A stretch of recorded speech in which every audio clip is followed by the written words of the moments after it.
Hey, it's Chris Doherty, Doherty Properties, coming to you with a question of how President Biden's real estate tax plan can affect you and what should you be thinking about in doing to make sure that you're protected. That's what we're going to answer for you this week.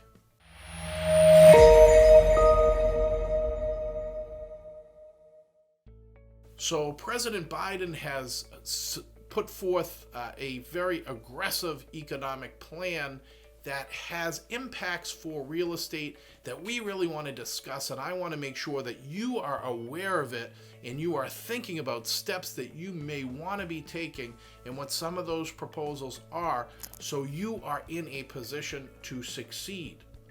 The first is the administration is proposing a change to the 1031 exchange program, which all of you out there who are investors are aware of, but there might be a number of you who are small business owners that own your real estate as an investment. Whether you're a doctor, a lawyer, a dentist, an architect, you may have owned a building that you bought a long time ago and you may have a significant gain on that building.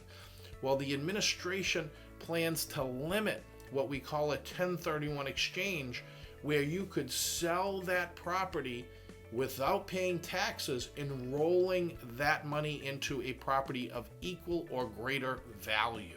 Okay? So what the administration essentially wants to do is reduce that number to a maximum of a $500,000 profit. Now, I think people hear $500,000 profit and they say, that's a lot of money and that's not going to impact the little guy. But here are the facts.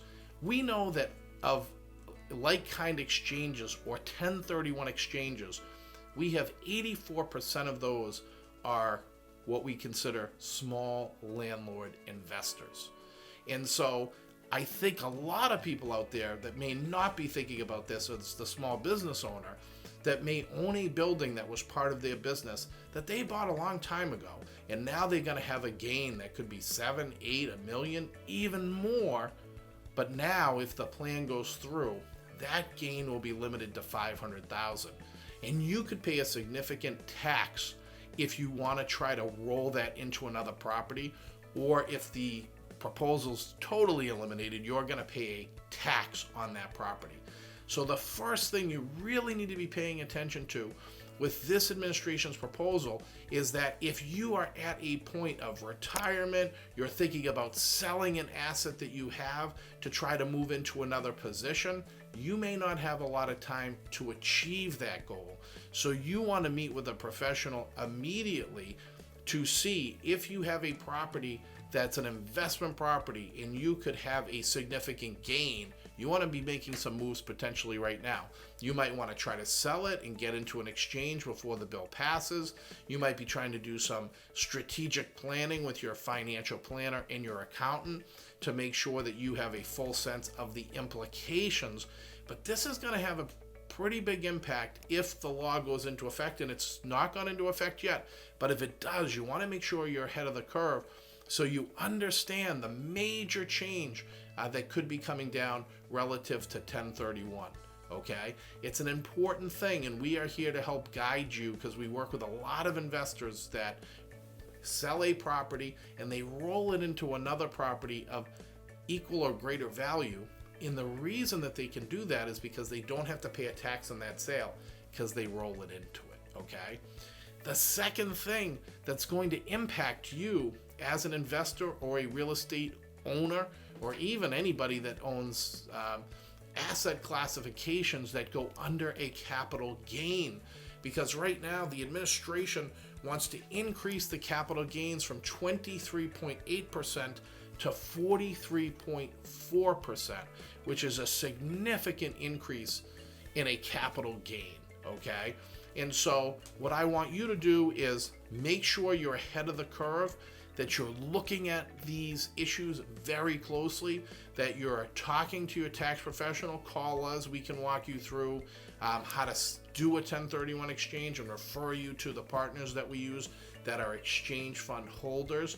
But if you're a doctor, a lawyer, a dentist, an engineer, a small business owner, and if you bought a property a long time ago and you are now going to have a significant gain on that property, you want to be getting ahead of this right away, okay?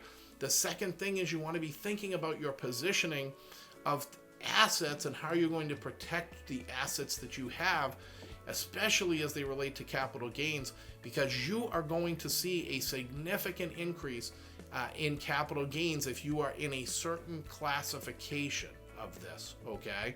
And so it's not going to affect everybody. This message is really for the real estate investor who is used to using the 1031 exchange to buy and accumulate different and more property, but it's also for that small business owner. I think the unintended consequence here is really going to be that small business owner that owns a property that they bought a long time ago because they run their business out of it, but now that property or that building might be worth a lot more money just through appreciation in years of ownership, okay? So I want you guys to be paying close attention to that.